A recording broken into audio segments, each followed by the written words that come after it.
Bueno, hola de vuelta. Vamos a continuar con el segundo video, Obrador parte 2. Acá vamos a comenzar a ver por dónde comenzamos cuando queremos diseñar un obrador. ¿Qué cosas debemos tener en cuenta? Y hay una serie de cuestiones que se deben conocer. Primero, los actores de una obra. Debemos conocer quiénes son todas las personas que trabajan en una obra, cómo se mueven, qué función desempeñan. Fundamental. También debemos conocer las partes que van a componer el obrador.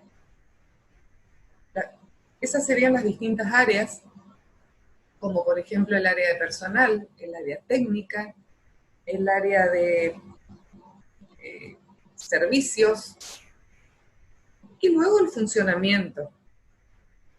Es decir, cómo esas diferentes áreas que integran el obrador se relacionan, se vinculan para poder funcionar y ser de apoyo a la obra. Y acá hay una cuestión que me interesa que entiendan. No existe un modelo determinado de obrador. Aquí no hay recetas. Porque eso va a depender de muchísimas cuestiones. Va a depender de qué tipo de construcción vamos a hacer, qué tipo de terreno nos toca, si es grande, si es chico, si es un terreno urbano, si es un terreno rural, qué infraestructura tiene. O sea, hay una serie de factores que tengo que atender en cada caso para poder dar una respuesta adecuada. Sin embargo, a pesar de que no existe ese modelo de obrador, nosotros acá vamos, o sea, ustedes van a aprender cómo diseñar un obrador ideal. Sí, señora, así como escuchan, un obrador ideal, ese que tiene todo, ese que tiene espacio para que entren todas las dependencias, donde no existen falta de recursos de ningún tipo. ¿Y por qué eso? Porque ustedes deben aprender cómo hacerlo correctamente. Es posible que en la vida real, muy pocas veces, se les dé tener que resolver un obrador de esos obradores modelos, ideales. Pero no es imposible que les toque, les puede tocar. Y ustedes deben estar preparados como profesionales a resolver y afrontar cada situación que les toque. De todas maneras, ustedes ya tendrán tiempo de andar la vida de profesionales y van a tener en los distintos momentos que aplicar todo su ingenio y toda su creatividad para poder adaptarse a cada situación particular que les toque resolver y hacerlo de la mejor manera. Bueno, hay una serie de aspectos que tenemos que tener en cuenta al diseñar un obrador. La magnitud de la obra, muy importante. Habíamos dicho que siempre el obrador está en relación al tamaño de la obra. Los lugares de acopio de materiales, con una previa clasificación que debemos hacer. Y eso es muy importante. De acuerdo a cada tipo de material, vamos a tener un espacio diferente de acopio de materiales. Algunos al aire libre, algunos en lugares cerrados, otros con otras características. Las circulaciones, que es la relación entre las distintas áreas, muy importante. Las circulaciones son las que vinculan cada área y es importante que estén bien resueltas, que sean francas, que sean ágiles, que tengan los adecuados radios de acción, como para que las maquinarias, los camiones de de proveedores de materiales puedan moverse y circular sin ningún problema. Y sobre todo esas circulaciones deben llegar a todos los puntos que necesitan ser abastecidos. La tecnología de montaje también es un aspecto a tener en cuenta cuando diseñamos el obrador. Y acá nos referimos a qué tipo de obrador vamos a tener, cómo lo vamos a construir.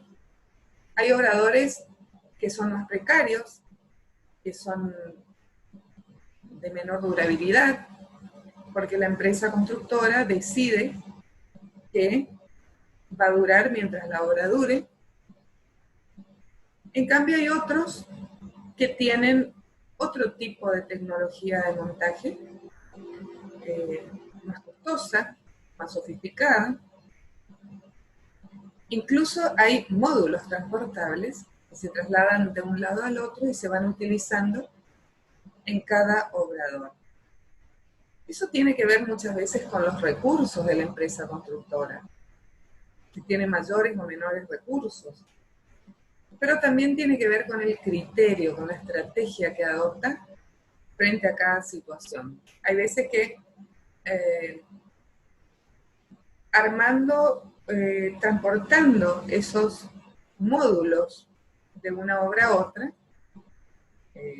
una empresa que por ejemplo tiene varias obras, una tras de otra, una vez que transporta los módulos, arma el obrador, quizá en un día, al otro día comienza a trabajar. Tiene un mayor costo inicial, posiblemente no, de hecho lo tendrá, pero tiene esa ganancia en tiempo de una semana, 2 semanas, si fuera una obra no tan grande, de organizar y armar el obrador, y eso, como sabemos, todo lo que se refiere a obra, ahorro de tiempo, ahorro de dinero, por lo que los beneficios económicos no esperan en hacerse presentes, en hacerse notar. La provisión de servicios, de agua, de electricidad, de internet. Cuando nosotros apenas comenzamos a armar el obrador, una de las primeras cosas que hacemos es solicitar a la empresa de electricidad la bajada de electricidad de obra. Lo mismo hacemos con la provisión de agua. Cada una de estas instalaciones tendrá sus medidores de obra en este caso, contará con sus reservorios de agua, sus tanques, a veces hay equipos electrógenos para poder paliar las faltas de los cortes de energía eléctrica. En fin, toda esa provisión de servicios es instalado a efectos de la obra. Son instalaciones bien puestas, pero provisorias, igual que es provisorio el obrador. Una vez que la obra termina, el obrador se retira junto con todas esas instalaciones y el edificio queda con sus instalaciones definitivas y sus medidores definitivos. Otra cosa a tener en cuenta también son los desagües cloacales y pluviales. Muy importante. Tienen que estar muy bien resueltos. ¿Y cómo es la organización administrativa de un obrador? El obrador depende de la sede central de la empresa constructora.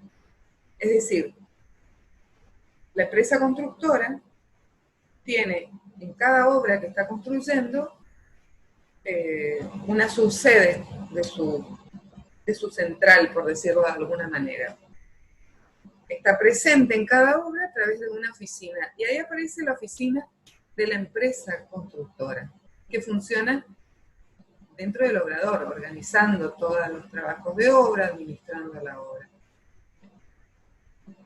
Acá, hablando de una obra de mediana escala en adelante, ¿no es cierto? Las obras pequeñas por ahí se organizan de otra manera. Estas por ahí son obras que donde se llama a licitación o se contrata efectivamente una empresa constructora. Según la importancia de la obra, será el obrador. Y aparecerán algunos de los siguientes cargos.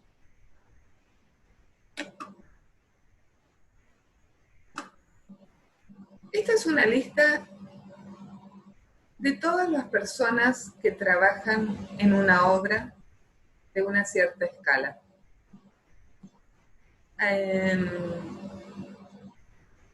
Salvo los fiscalizadores, que llevan un trabajo paralelo controlando el trabajo de la empresa constructora, cada uno de ellos depende del de arriba, digamos. En este caso, tenemos el jefe de obra, que es el que da las instrucciones a los ingenieros y arquitectos, es decir, ellos responden al jefe de obra, los capataces responden a los ingenieros o arquitectos, los oficiales a los capataces, y así sucesivamente. Como podemos ver, es un esquema bastante bien vertical. Como, salvo los fiscalizadores, como les aclaro, que realicen una tarea paralela. Entonces aparece el jefe de obra. Es a pie de obra el representante de la empresa constructora. Tiene la responsabilidad de dirigir todas las tareas y etapas de la obra. Están los fiscalizadores, que controlan el trabajo que realiza la empresa constructora, en defensa de los intereses del cliente. Están los ingenieros o arquitectos que responden al jefe de obra, a este de acá arriba, y controlan los sectores de la obra según las especialidades de cada uno. Están los capataces. La tarea de los capataces es bastante amplia. Ellos hacen de mediadores entre los profesionales y los directivos y los diferentes equipos de trabajo. Los capataces reciben instrucciones de los ingenieros y arquitectos y organizan los grupos de trabajo para ejecutar cada parte de la obra. Luego vienen los oficiales, que es el personal especializado en distintas tareas. Cuando decimos que están especializados en distintas tareas, hablamos de que, por ejemplo, se especializan en un solo rubro. Por ejemplo, en pisos y azulejos, colocación de pisos y azulejos. Y a eso se dedican. Son operarios formados para ese rubro y solamente se atienen a hacer ese tipo de trabajos. Ellos ejecutan las indicaciones de los capataces. Y por último están los ayudantes o personal no especializado que colaboran con los oficiales en la ejecución de las tareas. Estos últimos dos también tienen otra categorización, por decirlo de alguna manera. Están los oficiales, medios oficiales, los ayudantes y medios ayudantes. Pero el escalafón básico aparece en esta lista que vemos acá. Bueno, acá aparecen, esta es una figura, una foto que ilustra un poco los distintos personajes que aparecen en la obra, porque, bueno, cada uno, de acuerdo a su función, tiene un color de casco que lo caracteriza, que lo identifica. Y eso les dejo como tarea a ustedes. Después van a buscar ustedes a ver qué color de casco usa cada operario en la obra. Hablando de una obra de una escala interesante. Les dejo que busquen y después me van a contar.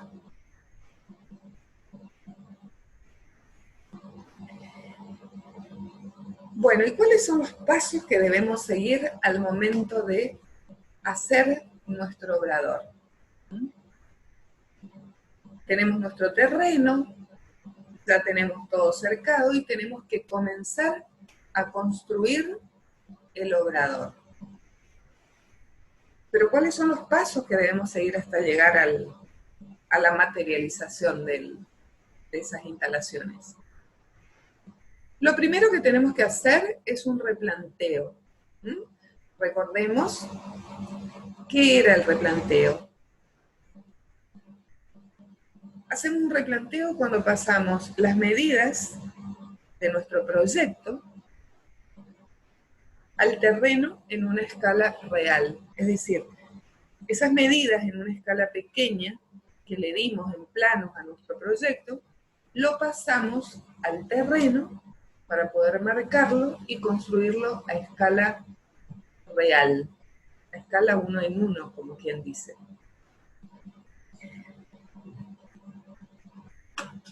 Pero este es un capítulo aparte, que lo vamos a ver más adelante en forma mucho más profunda, porque así lo amerita. Lo que tenemos que hacer en esta instancia es un replanteo previo. ¿Y qué significa hacer un replanteo previo? Significa que debemos ubicar la obra en nuestro terreno. Por ejemplo, tenemos un terreno de 10 por 15. Ubicamos la obra. Vamos a suponer que el perímetro de nuestra obra tiene 6 por 5 y está ubicado a 5 metros de la línea municipal y a 3 metros del eje medianero oeste. Ya está. A nivel de zonificación, a nivel general, a primera vista ya tenemos ubicada la obra y podemos ver claramente cuál es el espacio remanente, el espacio que nos queda disponible para poder armar nuestro obrador. Luego tenemos el movimiento de suelo que debemos hacer si fuera necesario. En este primer replanteo, nosotros ya debemos determinar si tenemos que sacar tierra, si tenemos que agregar tierra, si hay algún movimiento de suelo que hacer para dejar a tiro los niveles que nos pide nuestro proyecto. Este también es todo otro capítulo aparte que vamos a ver más adelante. Allí ustedes van a aprender a calcular qué tierra falta, qué tierra sobra en un terreno, para poder hacer un movimiento de suelo adecuadamente. Pero bueno, eso lo vamos a ver más adelante. Hacemos el movimiento de suelo, dejamos los niveles de nuestro terreno, desde nuestro proyecto bien a tiro, y dejamos la obra, el perímetro de la obra, perfectamente ubicada en el terreno. Ahí vemos bien cuál es el espacio que nos queda disponible. Entonces vamos a proceder a hacer el diseño y la diagramación en planos. Cuando la obra es pequeña, no necesitamos hacer una diagramación en planos. Basta con ir al terreno, quizá disponer dónde se van a ubicar algunas dependencias que nos van a servir de apoyo a la obra. Pero cuando la obra ya tiene una escala importante, esta diagramación en planos es imprescindible para hacer las cosas bien. Entonces hacemos esa diagramación en planos, cuidando, es decir, esa diagramación en planos nos va a permitir ver cómo va a ir dispuesto nuestro obrador en ese espacio disponible, cuidando que no haya interferencias de ningún tipo entre las distintas funciones, viendo cómo van a ingresar, atendiendo a los lugares de acopio, atendiendo a las circulaciones que van a vincular las distintas áreas, atendiendo el lugar de ingreso y de egreso de los camiones, de los vehículos, de las maquinarias. Bueno, y finalmente vamos a tener el montaje del obrador.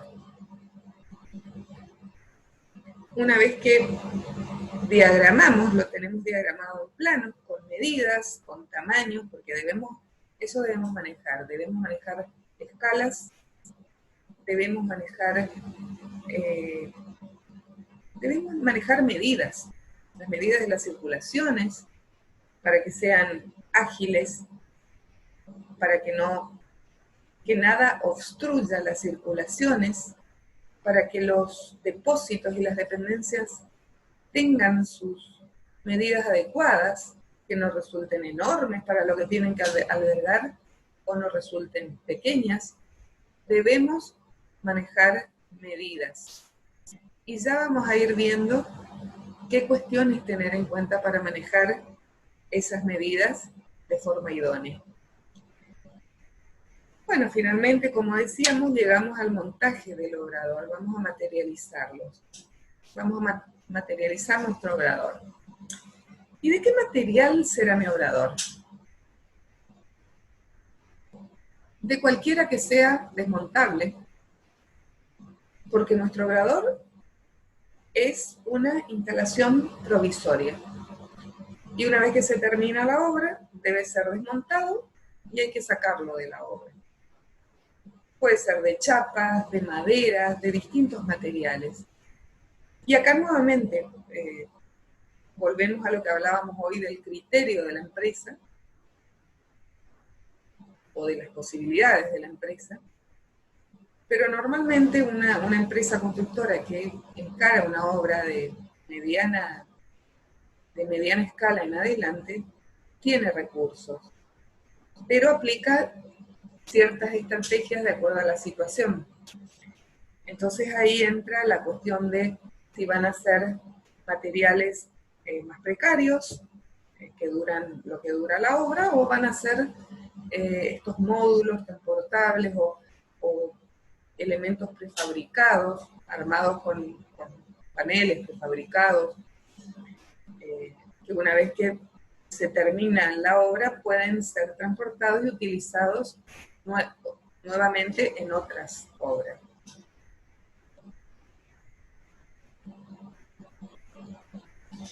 Bueno, y después tenemos las partes que componen un obrador. Acá tenemos un listado donde aparecen varias funciones. Pueden haber más o menos cosas, pero en un obrador de una escala que responde a una obra ya de una escala un poco mayor, vamos a tener esto que aparece en este listado, con seguridad. Tenemos el vallado, del que ya hemos hablado más de una vez, ese vallado de obra con el que cerrábamos la obra y que es parte de los trabajos preliminares, es el vallado que va a cerrar mi obrador. Tenemos que decidir,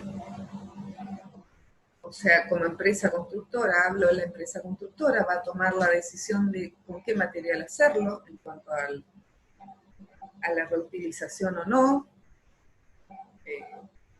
de qué material, dónde va a estar ubicado, qué altura va a tener. Ese vallado debe tener un acceso peatonal, donde se maneja el flujo de gente, un acceso vehicular, que normalmente van uno al lado del otro, porque están controlados por una cabina de vigilancia. En obras que son un poco más grandes, aparece esa cabina de vigilancia donde hay un operario que ejerce el control de esos accesos y ahí él puede controlar desde ahí todo el flujo de personas, de vehículos, de maquinarias, todo el material que ingresa y que egresa de la obra.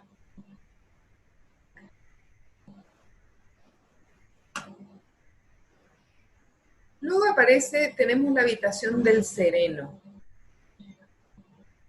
Claro, el trabajo del sereno comienza cuando el resto de los operarios terminan su trabajo, terminan su día. Muchas veces el sereno, que queda a cargo de vigilar, de controlar la seguridad de la obra por las noches, es un operario que trabaja en la obra misma y entonces, de acuerdo al tamaño de la obra, pueden incluso ser dos. Mientras uno vigila, el otro descansa y se turnan en los controles. Entonces es ahí donde debemos ubicar una cama para el descanso y aparece la habitación del sereno. Tenemos los caminos internos, que son esas circulaciones de las que veníamos hablando, que deben ser francas, que deben estar bien resueltas, que deben llegar a todos los puntos necesarios de aprovisionamiento de materiales, deben estar bien niveladas, bien compactadas, para que en días de lluvia también se pueda circular. Y luego están las oficinas técnicas. Tenemos la oficina de la empresa constructora y la oficina de la fiscalización de la obra.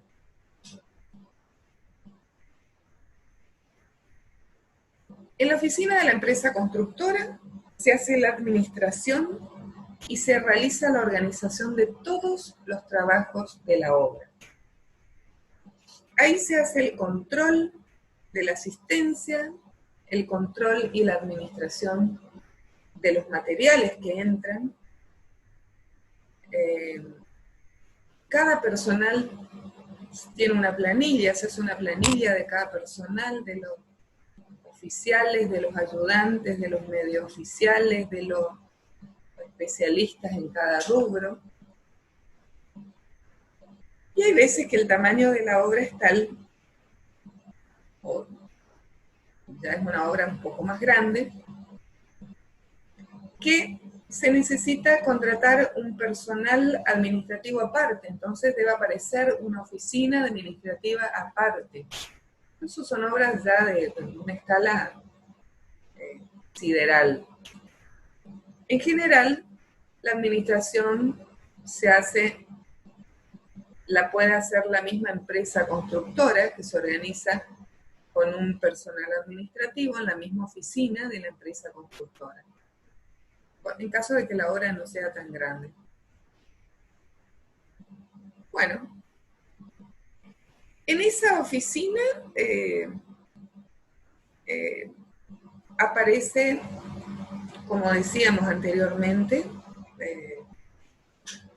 hay una mesa donde se despliegan los planos, puede haber una mesa de reuniones incluso, hay una computadora, en fin, aquí se realiza vendría a ser el área de la administración y la organización de toda la obra. Luego aparece la oficina de la fiscalización de la obra.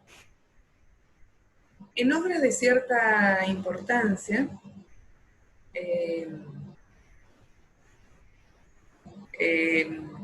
el que construye no puede ser controlado por el comitente. Entonces ¿por qué no es controlado por el comitente? Porque el comitente no tiene el suficiente conocimiento para controlar los trabajos de quien está construyendo.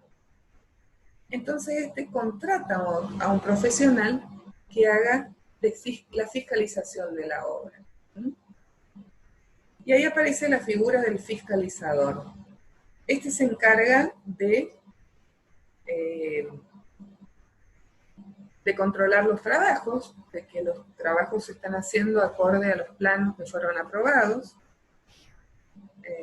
chequea las certificaciones, se asegura de que lo que se le está cobrando al cliente es efectivamente lo que se está realizando en la obra.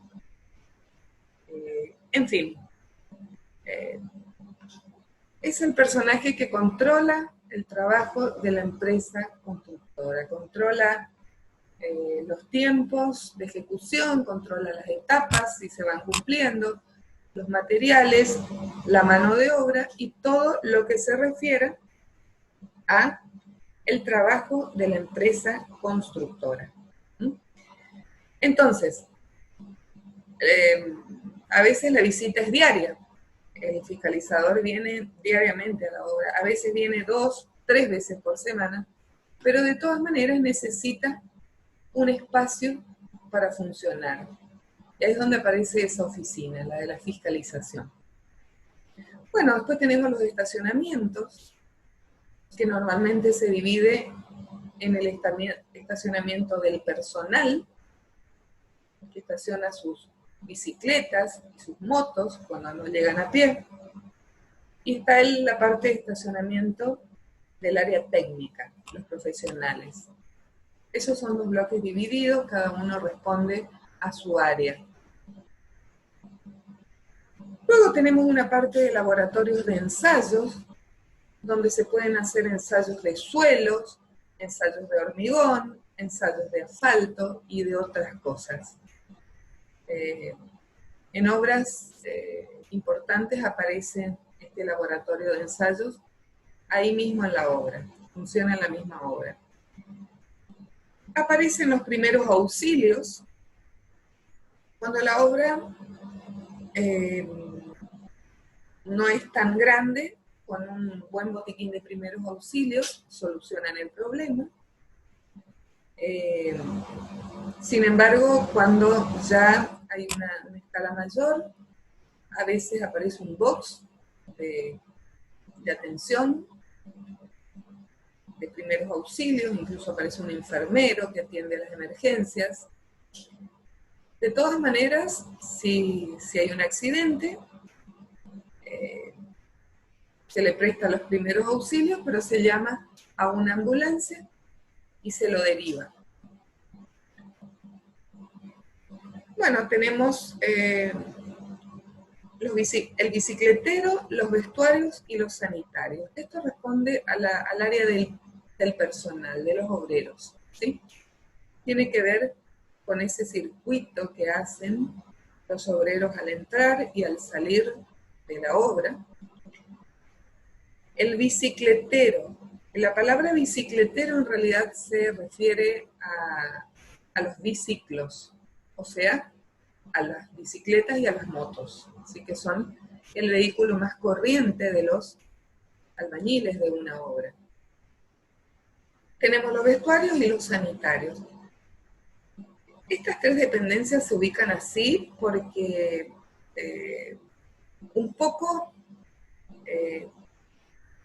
tienen que ver con el tamaño de la obra para poder diseñarse o ver qué tamaños tienen, cómo son diagramados, pero básicamente responden a la cantidad de personal que tiene la obra. Es decir, más que con el tamaño de la obra, responden a la cantidad de personal que trabaja en la obra. Una misma obra puede pretender acortar los tiempos de ejecución y aumenta la cantidad de personal para poder hacerlo terminar en menos tiempo. Y entonces, estas dependencias son las que van a variar en ese caso.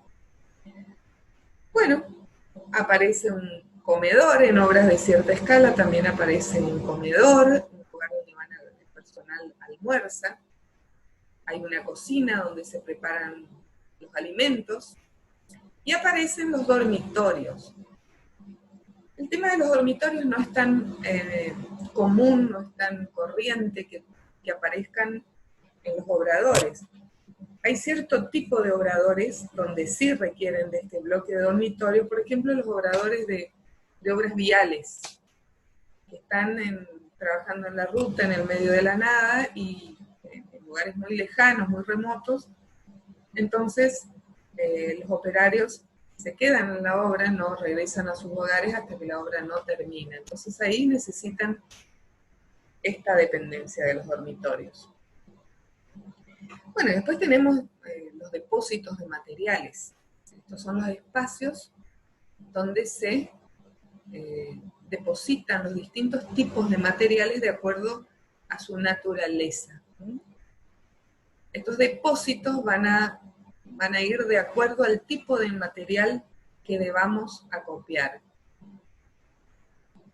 Tenemos los materiales a granel, que son los materiales que no tienen ningún problema de ser depositados al aire libre, como por ejemplo la arena, la piedra, la triturada, que requieren simplemente un espacio al aire libre sin ningún problema. Hay otros materiales, en cambio, que no pueden estar al aire libre porque se ven gravemente perjudicados. Por ejemplo, los materiales en bolsa, el cemento, la cal, el yeso, el cemento de albañilería, este plasticor, etc. Necesitan de un local cerrado, techado, incluso por lo menos con un contrapiso separado del suelo, cosa de que no le afecte la humedad que viene del suelo. Y es muy importante que se encuentren al resguardo. Entonces, de acuerdo a la cantidad, nosotros vamos a diseñar ese espacio. Hay otros materiales que vienen en cajas y que son depositados en cajas, que son por ahí materiales más delicados, más costosos, como los cerámicos, las griferías, los herrajes, los artefactos eléctricos. Son materiales que incluso requieren de una forma de almacenaje diferente, en estantes, por ejemplo. Bueno, después tenemos los materiales por unidad, que por ahí responden a una forma o un tamaño que requieren ser albergados de acuerdo a la necesidad de cada uno. Los hierros, por ejemplo. Los hierros no pueden estar al aire libre, tienen que tener por lo menos un techo. Tampoco le podemos hacer una piecita cerrada de 5x5, teniendo en cuenta de que las barras de acero tienen 12 metros de longitud. Entonces tenemos que tener en cuenta ese tipo de medidas para poder generar los espacios de guardado. Eso es una cuestión muy importante. Debemos conocer la forma comercial de cada uno de los materiales al momento de su venta. Fundamental para poder disponer de los espacios de depósito de cada uno de ellos. Bueno, así tenemos estos elementos materiales por unidad, como los hierros, los caños. Los caños vienen de 4 metros, algunos de 6 metros en general. La carpintería, que serían los aventanamientos, las puertas, que vienen y se depositan, necesitan un espacio, porque son elementos grandes y deben estar al resguardo. Los artefactos sanitarios, que también tienen su tamaño considerable. Después están en ciertas obras, hay depósitos, hay materiales que se depositan en tanques, por ejemplo los hidrófugos, los aditivos, por su característica de material líquido, y los que vienen a depositarse en silos, como por ejemplo el cemento. El cemento se comercializa en bolsas de 50 kilos, pero también se comercializa suelto, a granel. Y cuando se necesita cemento a gran escala, aparecen estos silos de depósito de grandes cantidades de cemento a granel. Después seguimos con las partes distintas del obrador. Tenemos los depósitos de equipos y de herramientas. Y acá vamos a mencionar algunas cuestiones que aparecen en obras de máxima escala, como por ejemplo, plantas para producción de hormigón o asfaltos. En obras de gran escala aparecen estas plantas de producción de hormigón. Esta que aparece en la foto es una visita que hicimos hace un par de años con los chicos, cuando estaba iniciando la obra del estadio de fútbol de la Liga Encarnacena. Acá pueden ver de forma incipiente las columnas que sostienen las graderías del estadio, que hoy ya es una obra que está avanzadísima, ya con estas graderías prácticamente en una gran parte terminadas. Pero esto era lo que era el obrador de ese estadio, de la obra del estadio. Y tenía, que ahora vamos a ver por ahí otras fotos desde otros ángulos, tenía una planta hormigonera de elaboración de hormigón, teniendo en cuenta que esta era una obra donde el material fundamental era el hormigón, con esas graderías por módulos prefabricados que se moldeaban ahí mismo en la obra. Toda una tecnología sumamente interesante para ver. La verdad que fue una visita de obra sumamente provechosa para los chicos. Bueno, dentro de los depósitos de equipos y herramientas están los equipos de transporte de materiales, los camiones que se mueven dentro de una obra de gran escala. Está el equipo vial, están las grúas, que son esos elementos verticales que sirven para elevación y transporte a ciertas distancias de los distintos materiales y equipos dentro de la obra. Y tenemos las herramientas de mano, que son depositados en el pañol de herramientas, que eso vamos a ver un poquitito después de qué se trata, pero estas sí aparecen en obras grandes y también más pequeñas. Después tenemos los talleres de prefabricación. Cuando nosotros decíamos que al principio hablábamos de la definición de obrador y decíamos que un obrador es un conjunto de construcciones de carácter provisorio que sirven para hacer de apoyo a la obra y que pueden ser desde pequeñas habitaciones hasta grandes talleres o fábricas a pie de obra. Se refiere a esto.